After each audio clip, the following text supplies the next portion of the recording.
Hello, good afternoon, all of you. I am Gaurav Gupta and I welcome you once again to the YouTube channel of BYJU'S Exam Prep. Basically we are conducting sessions, we are conducting a series of sessions on TISSNET 2022. So friends, TISSNET 2022 is just around the corner, like another 15-16 days for TISSNET examination. All right, and basically for this examination, what we are doing is we are conducting this series of sessions so that all of you can score as much more as possible and will be able to secure a definite call from TISSNET for the second round of selection procedure. Okay, now in this series of sessions earlier, before this session, I have conducted lots of sessions based on logical reasoning. Now, friends, today in this session, I'll be telling you how to tackle the mathematics part of this QA and logical reasoning section. Okay, so basically in this session, I have selected 15-16 questions in which I'll be telling you different ways of solving a question or maybe the shortcut approach of tackling a particular question. Also, I'll be telling you a general approach that we should use while we are going through this section of QA and logical reasoning. All right. So in this session, we'll be looking at around 15-16 questions of quantitative aptitude mathematics. Okay, and with each question I'll tell you a different technique. I'll also tell you if this type of question will be there in front of you in the examination, what should be the course of action, what should be the step that you should take in order to basically either attempt this question or maybe leave this question and then come back to this question later on whenever the time is available to you. Okay, now one of the approach that I have always talked about is attempting a particular paper in different rounds. Also for TISSNET examination, I have also in my previous sessions, I've also covered a way of handling this paper, like overall paper, like all the three sections. Fine. So we have 100 questions and we have 100 minutes for that. I have always advised you to start with the I can say the GK section, obviously. So we have 40 questions in GK, which can be easily done in a matter of 15 to 20 minutes. Okay, so out of these 100 minutes, now my first 15 to 20 minutes must be spent on GK. And in case you know a particular question, you will mark the answer. In case you don't know a particular answer, then you can mark a fluke as well. So what I'm saying is mark the flukes as soon as you basically get into that question. Don't waste your time. All right, fine. So this is one thing. Don't think of like leaving these questions of GK in the first round and with the intention that you will attempt these questions later on. No, you will forget to attempt these questions. So what you can do in GK is attempt the question even if you don't know the answer. Just mark the fluke because we don't have negative marking. Now after attempting GK section, what you can do is you can move to either QA or verbal section, giving 30 minutes to each of these sections in any sequence. So 20 minutes were already over in GK, 30 plus 30 minutes, 60 minutes are done. Okay, now in these 30 minutes that you are giving to QA, just select only those questions which are small, which are from your strength areas, and which you think can be solved in a matter of 1 minute. Okay, now you can leave all those questions which you think will be lengthy and will be difficult. Okay, because you can always come back to these questions later on in the buffer time that I have left for you. So 20 minutes in GK, let's say 30 minutes in quant and 30 minutes in verbal. I'm done with 80 minutes. Now I'm left with 20 minutes, and now you can divide these 20 minutes accordingly in any of these sections. Okay, so out of these 20 minutes, if you think that yes, there are some like doable question, I'll not call them easy because easy questions you have already attempted, so there are still some doable questions which are left in QA section. So these 20 minutes can be divided like 15 minutes on QA and 5 minutes on verbal. So you can always come back to this section and attempt the questions which you have left in round one. Make sure that you are attempting this entire paper in minimum 2 rounds. In round one, attempting easy, less lengthy questions. In round two, the questions which are doable but which you haven't attempted in the first round. All right. So make sure that you apply this strategy and it will maximize your score.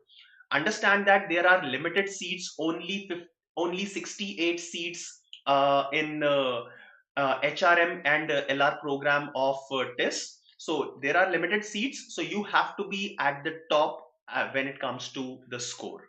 All right. So now let's start with this portion. Let's solve some of the questions. Again, I'll be also telling you, like obviously I'll be solving each and every question that will appear on the screen, but I'll tell you what step, what decision you should take in order to basically attempt this question right now, or when it comes to attempting the question in the second round. Okay, so let's look at the first question. Now the first question is one liner. Okay, not very difficult to interpret. So it says that if 2 is the root of the equation, which of the following values of k gives you another positive root? Okay, now basically just give me a second.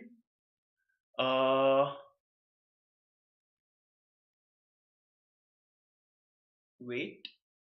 Now I'll just quickly complete this question. I think there is something missing in this question. I'm really sorry about that. So I will just quickly give you the equation here. Okay. So if 2 is one of the roots of this equation, we have to find out the value of k. All right. So let us complete this question by writing this equation. So the equation is 2x square plus kx plus 4. All right. So the equation is 2x square plus kx plus 4 equal to 0. So question says that if 2 is the root of the equation, then which of the following values of k gives another positive integer root? All right. We need another positive integer root. This is what we want. And this is the equation that is given to us. Uh, Noinika is asking, sir, how can we get admission into MBA course? At this time, there will be no TISSNET. Noinika, basically, TISS examination doesn't offer MBA programs. They have MA in HR. Now, which like MA in HR program is equivalent to an MBA program, and the placements are like wonderful. Yesterday only I was reading the placement report, and the average placement for the batch of 65 students of last year was 23 lakhs plus. Okay, so question says that, let's come back to the question. So if 2 is the root of the equation, which of the following values of k gives another positive root? Now we know that the formula of sum of the root is minus b upon a, and product of the root is c upon a. All right. Now the product of the root c upon a, that is 4 upon 2, right? So that is equal to 2. So the product of the roots is 2. So if 2 is one of the root of the equation, okay, let's say alpha and beta are the roots. The product of these two roots is 2, and 2 is one of the roots. So 2 into beta is equal to 2. So the value of beta will be equal to 1. So the other root of the equation will be 1, right? So now I can apply the sum of the roots. So the sum of the roots, that is minus b upon a, which is minus k upon a, will be equal to the sum of these two roots, that is 2 plus 1, which is 3. So the value of k will come out to be minus 6. All right. So this question is very easy. All right. So answer will be option C in this case. Let's move on to the next question. Now the next question, there are plenty of ways. There are so many ways of attempting this question. I'll share the most I'll share one of the ways in which you can basically save a lot of your time. Okay, the most efficient way in this question. And the percentage increase in the area of a rectangle when each side is increased by a quarter of its length. So we have length and breadth, and both these sides are increased by the quarter. So basically both the sides are increased by 25%. Then what will be the increase in the area? Now increase in this area can be calculated by using the concept of successive percentage change. Okay. Now whenever there is a successive percentage change, to find out the value of net percentage change, we can use a direct formula which will directly give you the answer for this question. Okay. So the formula here is a plus b plus ab upon 100, where A and B are the percentage changes. Okay, so here the length is increased by 25% and the breadth is increased by another 25%. So I can say that the net change in area can be calculated by calculating the net percentage change on 25% and 25%. So in this formula, the value of A and B will be 25 each. Okay, so just substitute these values in the formula and you will get your answer directly.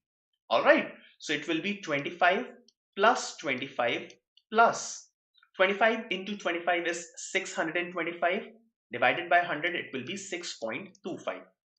So the final answer will be 56.25%. So this will be the percentage increase in area and answer will be option C. Okay. Now we have seen that we know that area of a rectangle is length into breadth. Okay. So the concept of successive percentage change, the concept that I have just explained you, can be applied whenever you have multiplication in the formula. Length and breadth were getting multiplied. Okay, so now you can use this formula of successive percentage change in order to find out the net percentage change in the area of this rectangle. All right. Okay, now let's move on to the next question. Now the question says that the number of ways in which Aman, Ananya, Danish, and Nero can stand in a straight line such that Danish comes between Aman and Ananya. Okay, so let's say this is Aman and this is Ananya. So Danish will come somewhere between these two people.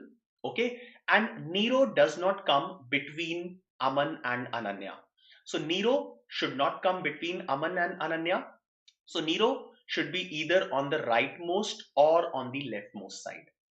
Okay, so now how many ways they can be standing in a straight line?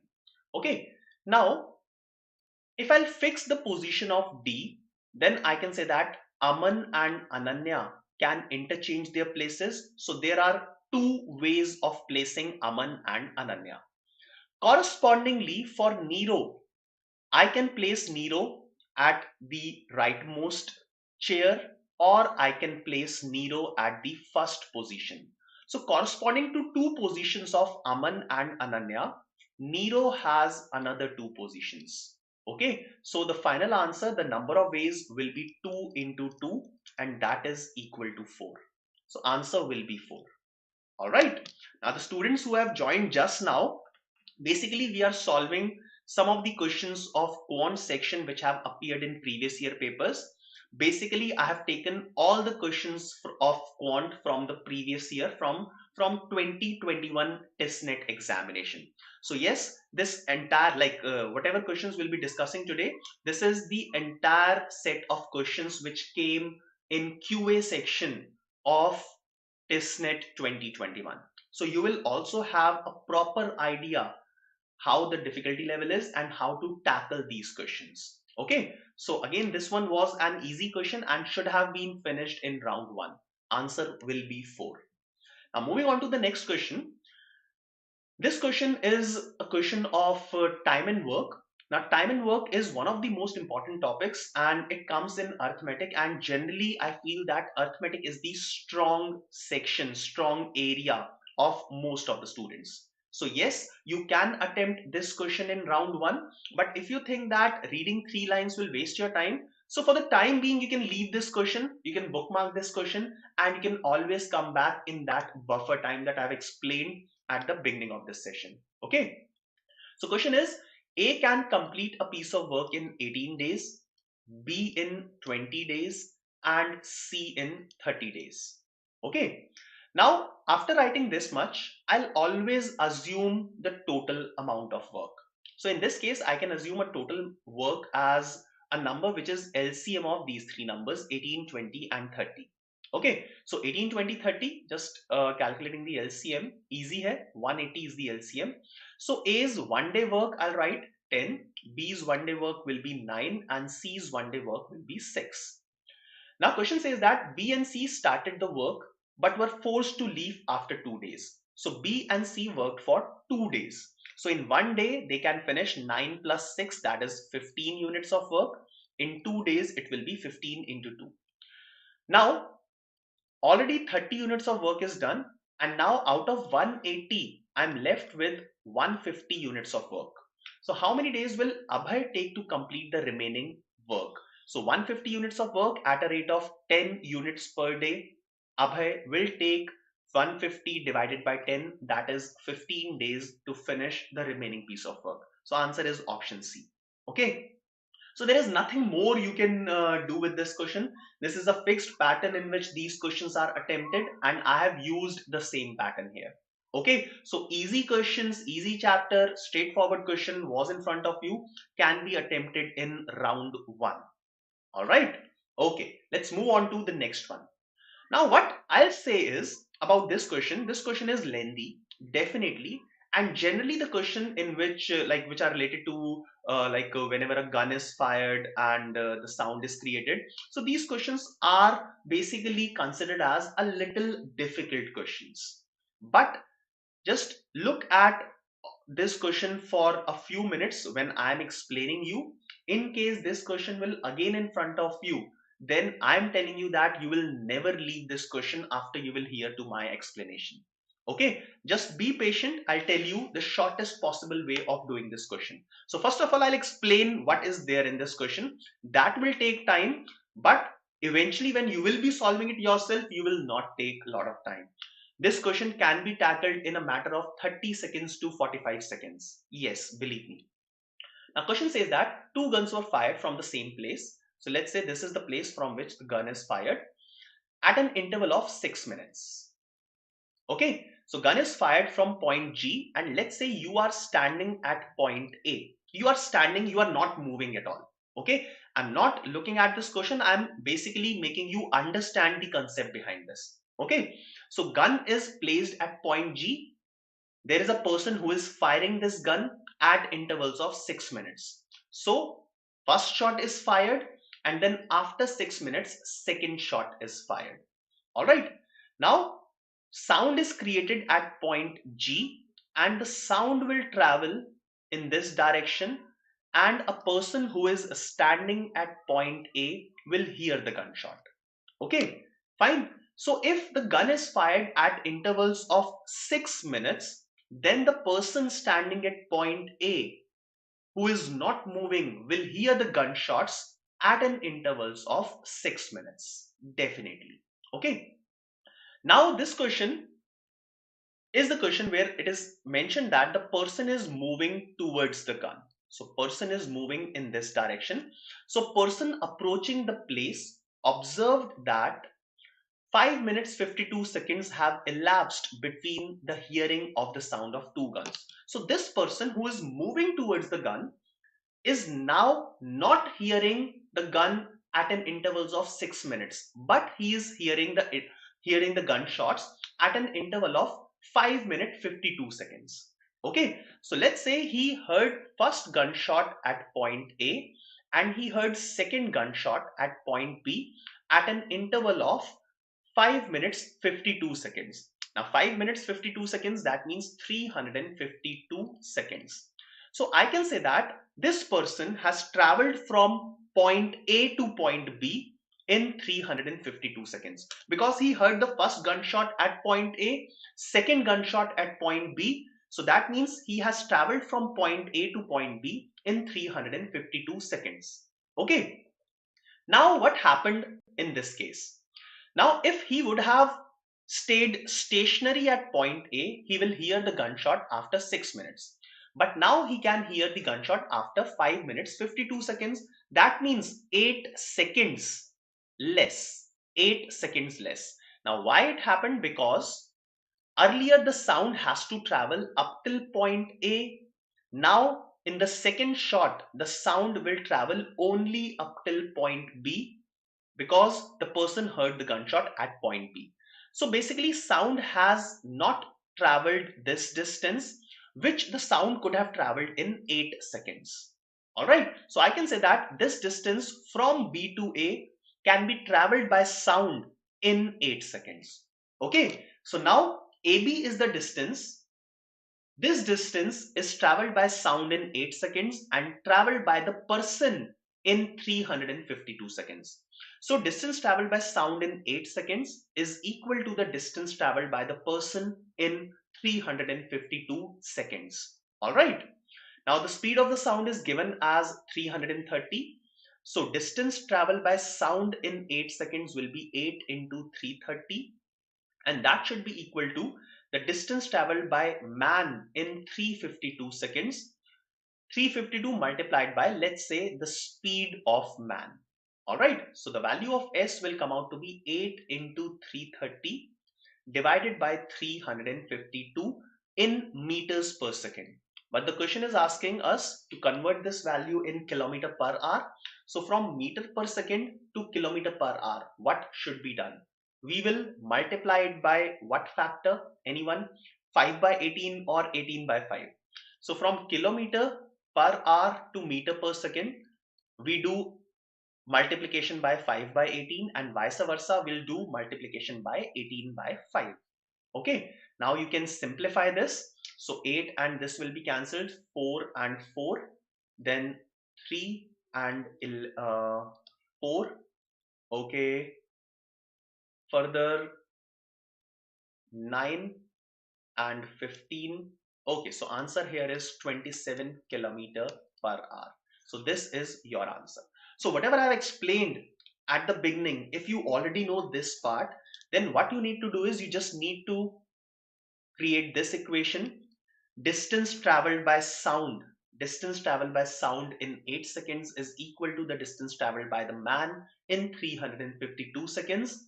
That's all. You will get the speed of this person. Okay. So very simple question. And if you are confident, like if I'll say that this question, the same similar question is coming in your examination, then I'm sure that all of you will definitely attempt this question, right? Okay, so let's move on to the next question.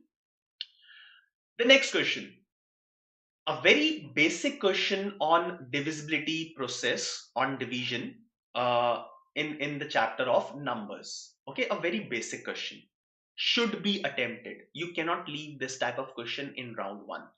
A positive integer when divided by q leaves a remainder of 21. Okay, so let's say the number is, so it is divided by q. So number, generally we write it as quotient into divisor plus remainder.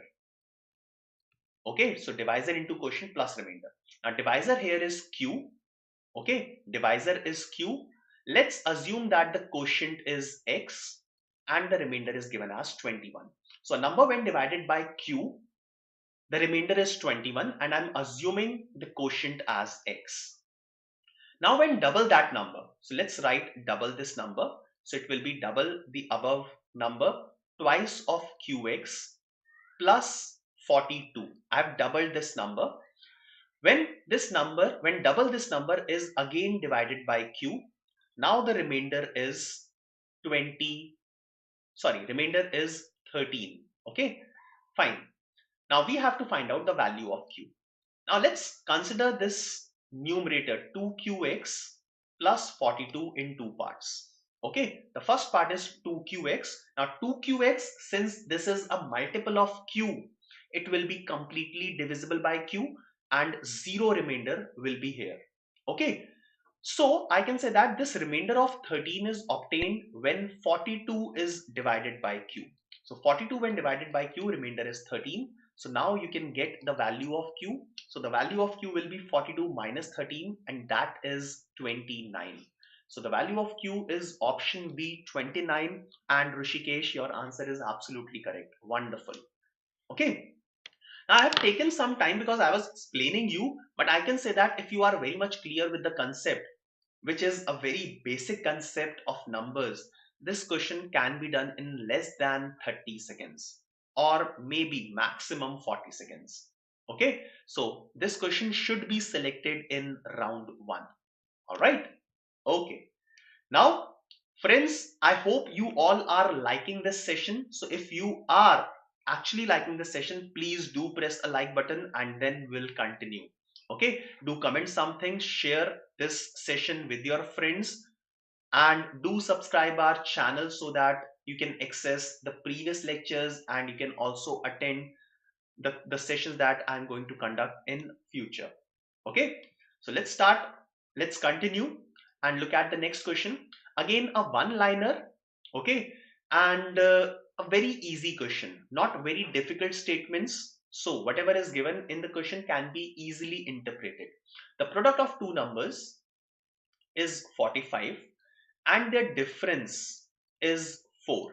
What is the sum of the squares of these two numbers? So we have to find out the value of a square plus b square. Okay, so what I'll do is I'll look at a minus b whole square, because a minus b is already given, and in the formula of a minus b whole square I have a square plus b square. So a minus b whole square is a square plus b square minus 2ab. Okay, now a minus b is already given, so on the left hand side it will be 4 square is equal to a square plus b square minus twice of ab, so twice of 45, that is 90. So a square plus b square is equal to 90 plus 16, that is 106. So yes people, Rishikesh, Mihir, Nikita have already given a correct answer.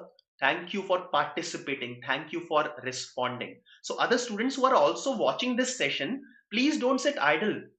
Take this session as a basically a practice session, so you all can respond with the answers before I actually solve this question. Okay, so please do participate live in this session. Okay, let's move on to the next question. For the next question I'll wait for 15 seconds and then I'll start with the solution. Okay, now looks difficult, but believe me, this is the easiest question that you will get. Okay, now the question is on simple interest, compound interest, but don't treat it like a question of simple interest, compound interest. Treat it as a question of percentages. Okay, so read the question and tell me what will be the answer. Compound interest on rupees 30,000, 7% per annum is the rate of interest. So compound interest is given as 4,347. Now, what is the time period in years for this investment? So you will have to find out the time in this case, and you are given four options: 2 years, 3 years, 4 years, 5 years. You should not take more than 10 seconds to answer this question. So just write your answer in terms of 2, 3, 4 or 5. Yes, Mansi, absolutely. So SRCC GBO is happening on 7th of March. Okay, and you will find this type of questions in SRCC GBO examination also. Okay, so 2 years, 3 years, I'm getting different answers. All right. Now guys, I'll give you two different ways of approaching this question. Okay, now one is you don't have to do any kind of calculations, very big calculations, not at all required. Okay, now in 1 year, 7% of 30,000. Now 1% of 30,000 is 300. So 7% will be 2,100. All right. Second year, it will be 2,100 plus something as the interest. Third year, it will be 2,100 plus something. All right. So I need a total interest of 4,000 something. So 1 year it will not be sufficient. 2 year it is approximately 4,000 something. And if I take interest of one more year, it will exceed 6,000. So instead of going for actual calculation, instead of going for exact calculation, can I say that the time period cannot be 1 year, it cannot be more than 2 years, it has to be exactly 2 years. So yes, I have not done any heavy calculations and I've got the answer as 2 years. Am I clear? Yes or no? So can I say that this question can be done in 10 to 15 seconds? Yes, we can do that. Okay, now also if you want exact calculations to be done, let's say, so for the first year the interest is 7% of 30,000.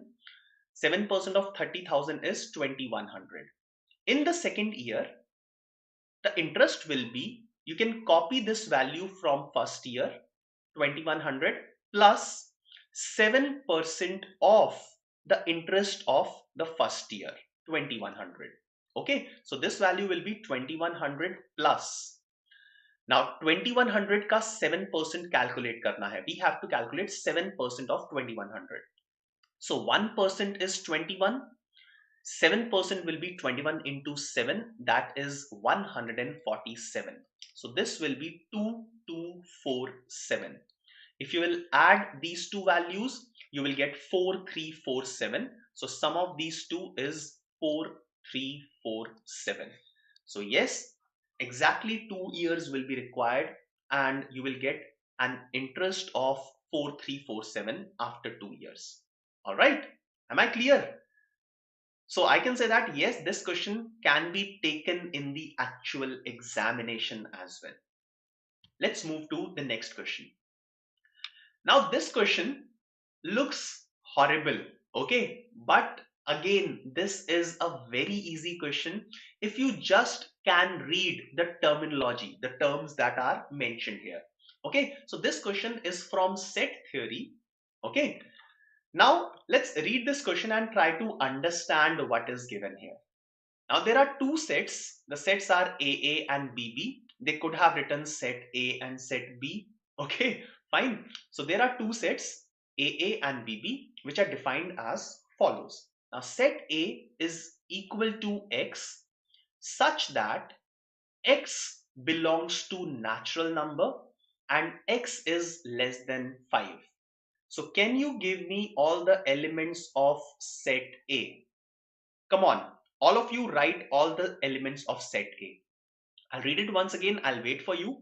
So A is a set which is equal to X such that the element of this set is X such that X is a natural number, X belongs to natural number and X is less than 5.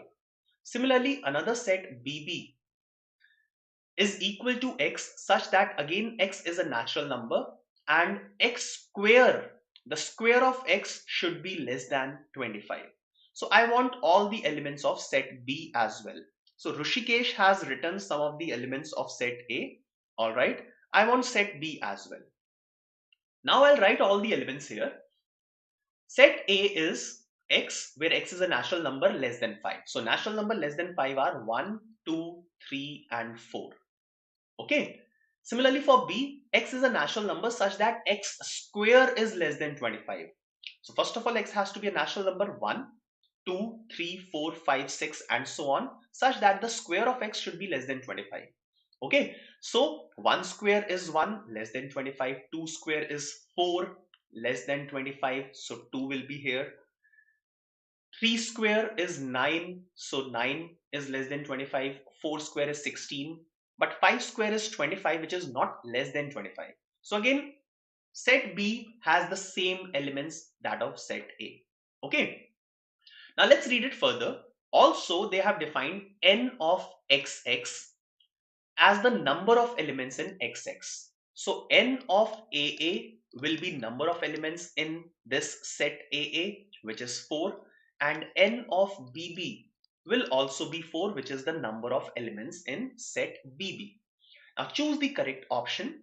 So options are in front of you. Exactly. So number of elements in A greater than number of elements in B, less than, equal, less than, equal to. So which option should I be selecting? So number of elements is exactly same. So answer is option 3. Now my dear friends, tell me, just write one word. Was this question easy, moderate or difficult? After you know reading how to basically read this statements. So tell me easy, medium or difficult. Come on.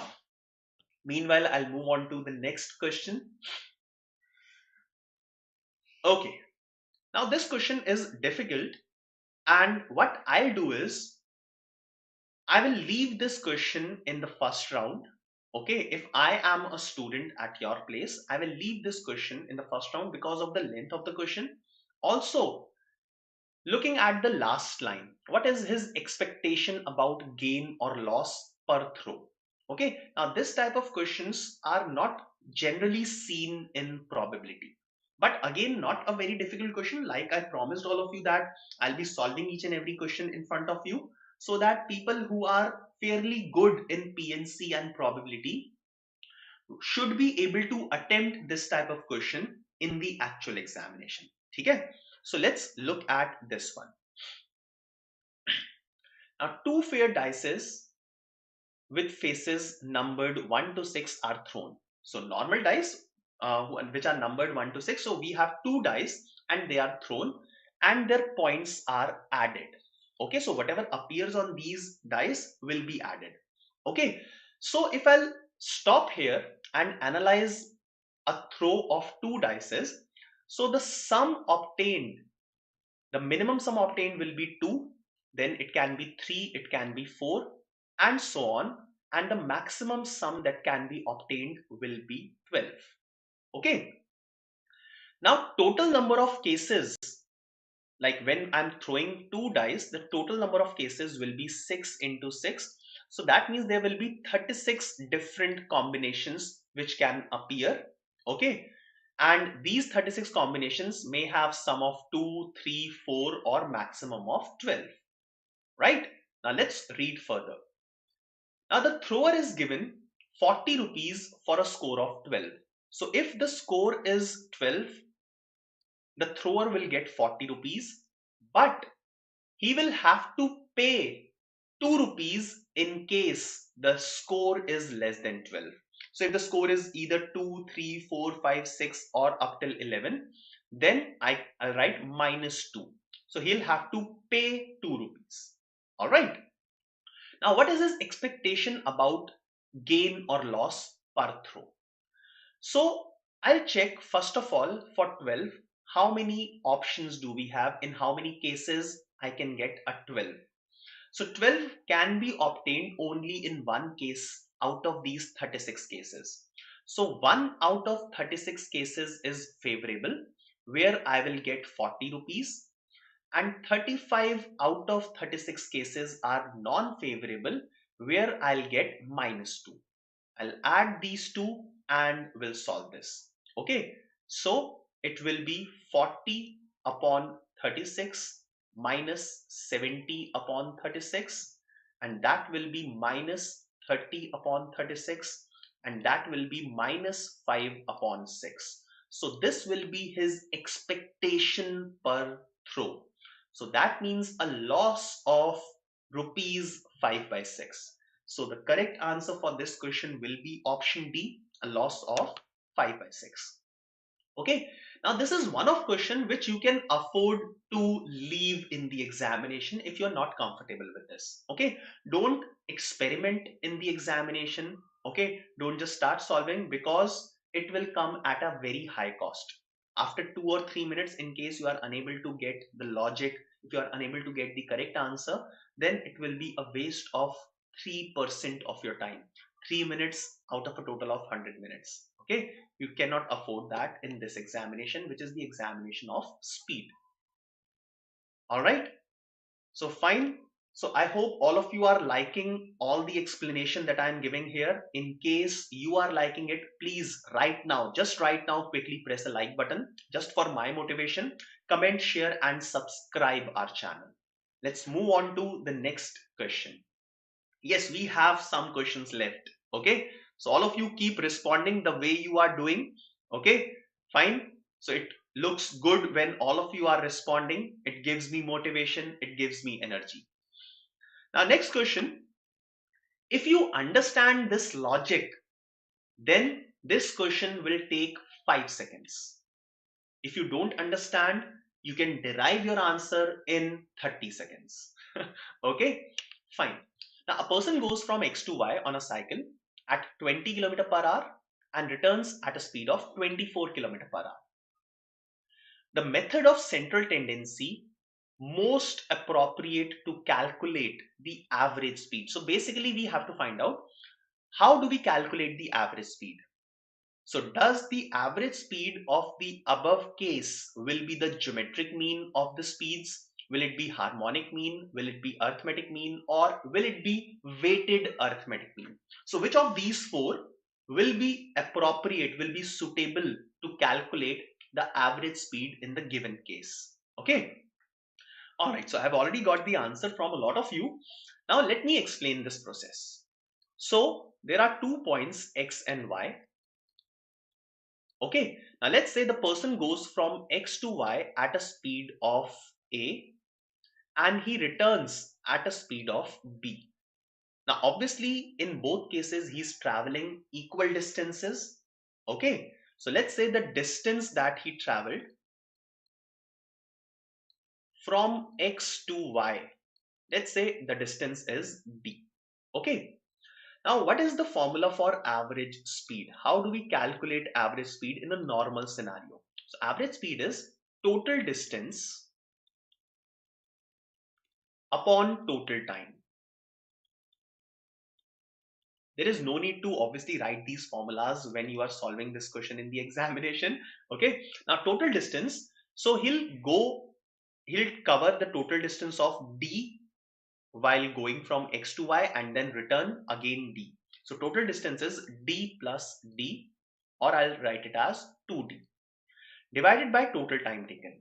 Now time from X to Y will be distance upon speed, that is D upon A, and in the return journey time taken will be D upon B. All right, so I'll substitute these values. So D upon A plus D upon B. Okay, so numerator it will be 2D, and in the denominator it will be D bracket A plus B upon AB. I've just taken LCM and have added these two values. Okay, now D will get cancelled, so it will look like 2AB upon A plus B. Now, what is this 2AB upon A plus B? This is harmonic mean of two values A and B. All right. So, whenever equal distances are covered, then the average speed can always be calculated by taking the harmonic mean of the speeds at individual journeys. Okay, so it will be the harmonic mean of the speeds when person is covering equal distances at different speeds. Okay, so answer here will be option B, that is harmonic mean, right? So I believe I've rightly mentioned that if you know the concept, you can answer it in less than 5 seconds. If you don't know, you can derive it and then write the answer in 30 seconds, right? Actually, you don't need to calculate the value of the average speed. You just have to find out the method that will be used. Okay, fine. Let's move on to the next question. Again, this is based on statistics, the coefficient of variation. So again, if you know it, 5 seconds, you don't know it, leave this question. Okay. Now, coefficient of variation is basically standard deviation upon mean. Okay. This is how we calculate coefficient of variation, which you already know, or otherwise you can get this formula from some books or over the internet. So coefficient of variation can be measured by, so if we know standard deviation and if we know the mean, we can calculate coefficient of variation. So option A, standard deviation and mean, yes. Quartile deviation, no. Variance and mean, no. Range and mean, no. Okay, so answer will be option A, and you can mark this and move on to the next question. So we also move to the next question. Let's do that. Wow, a lengthy question. After reading it, you will realize that this question is not that difficult, but definitely a lengthy question should be left behind in round one. Should be. No matter if you are excellent in probability, okay, doesn't matter, but you must leave this question, and in second round you must finish this question because this question is easy. It's just the length of the question that will basically take a lot of time to interpret this one. Okay, so let's solve this question. An article manufactured by a company consists of two parts, part 1 and part 2. In the process of manufacturing part 1, 9 out of 100 are defective. So defective in part 1, 9 out of 100. In part 2, 5 out of 100 are likely to be defective. So if 9 out of 100 are defective, so good will be 91 out of 100, and in the second case 95 out of 100. All right. Now what is the probability that the final assembled article will not be defective? Now the final assembled article will not be defective if first part is also good, second part is also good. Okay, So that means from the first I'll take this probability, from the second I'll take this probability, and the assembled product will not be defective. The probability will be 9 upon 100, sorry, 91 upon 100 into 95 upon 100.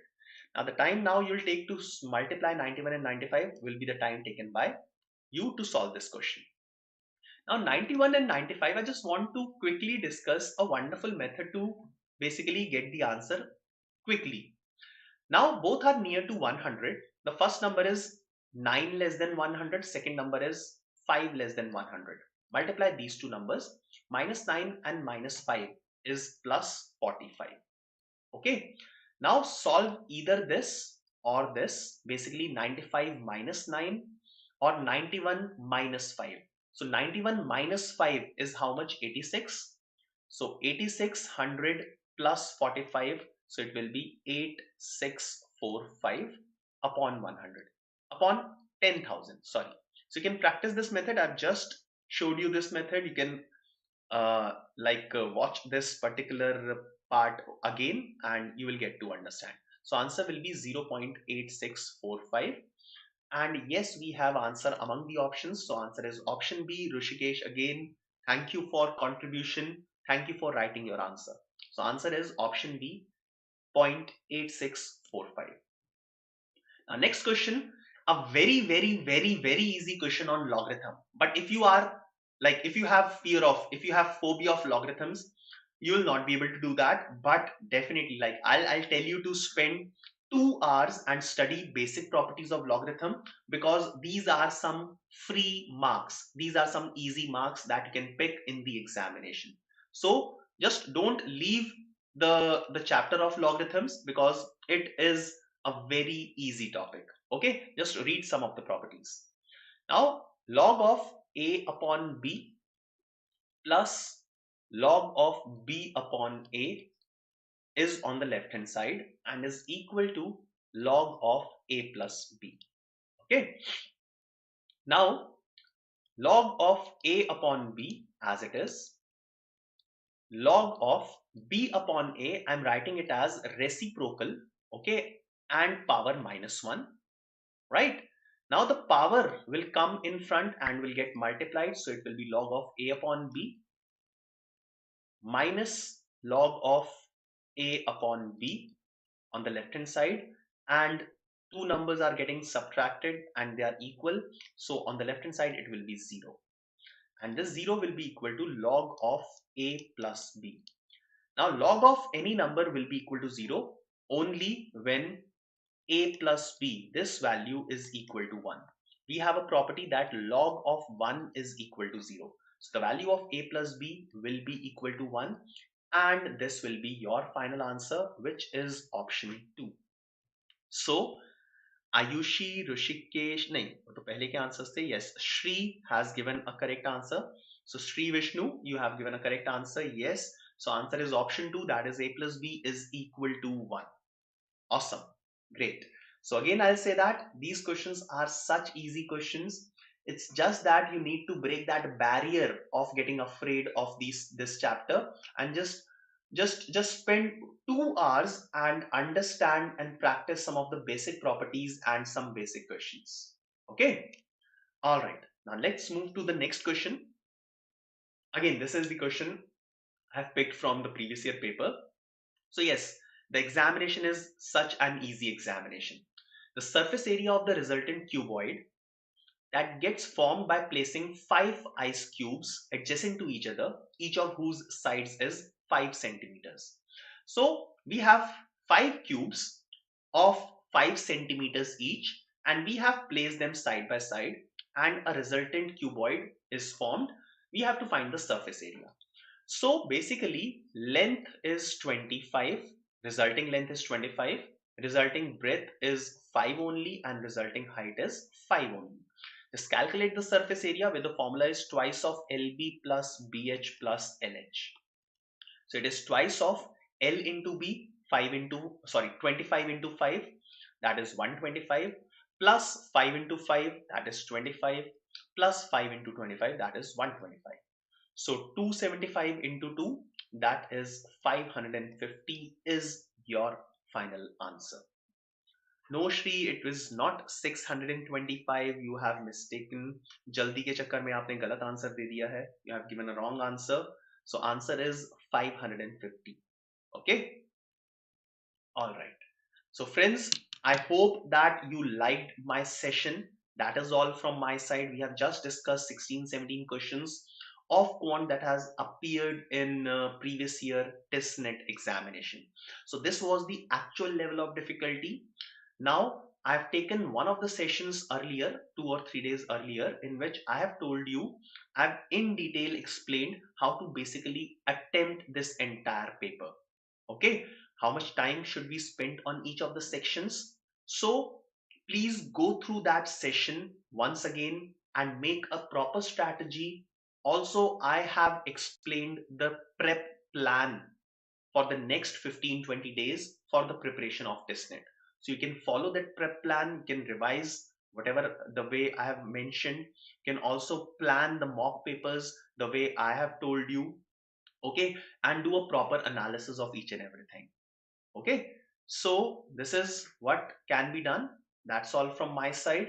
Now some of the very important things that are there in front of us, front of all of you, that we have been that will be conducting in future. So this is one thing. If you want to interact live with one of the mentors of BYJU'S exam prep, then you can join our Telegram group. You can look at the link in the description as well. So this Thursday at 3 p.m. you can get a chance of interacting with Saral sir in the live format. So if you are a part of a Telegram group, then through Telegram channel, you will be able to interact live. Yes, it will be a video conferencing among you and Saral sir. Okay, in this session, you can ask any of your queries as per your choice. Also, starting today, every Wednesday, live at 9 p.m., Saral sir will be taking one session to boost your LRDI score. So this is basically a DILR booster series. So there will be plenty of sessions every Wednesday at 9 p.m. So please don't miss these sessions. In this session, Saral sir will be talking about wonderful tricks to save time and increase your number of attempts when it comes to DILR section of CAT. So those who are the aspirants of CAT 2022, you cannot afford to leave this session. So please do join us every Wednesday at 9 p.m. Saral sir will be explaining or will be decoding this section of LRDI. And the people who have taken the examination this year and they are looking for some of the programs for GDPI preparation can join this program that we have started for all of you. Can gather all the details by calling at the number that is given below at the bottom of the screen. Also, if you are planning to prepare for CAT 2022 and you want to join any of the batches of BYJU'S exam prep, so this is basically one of like this is the detail that is about one of the programs that we have, in which you'll be getting 230 plus live sessions, practice questions, chapter wise notes, and so on and so forth. So to get complete details, again you can call at the number which is at the bottom of your screen. All right. So friends, that's all from my side. You can follow us on Instagram, subscribe us on YouTube, like us on Facebook, join our Telegram channel so that you'll be able to get all the regular updates from our side. Thank you very much. That's all from my side. Have a wonderful day. All the best.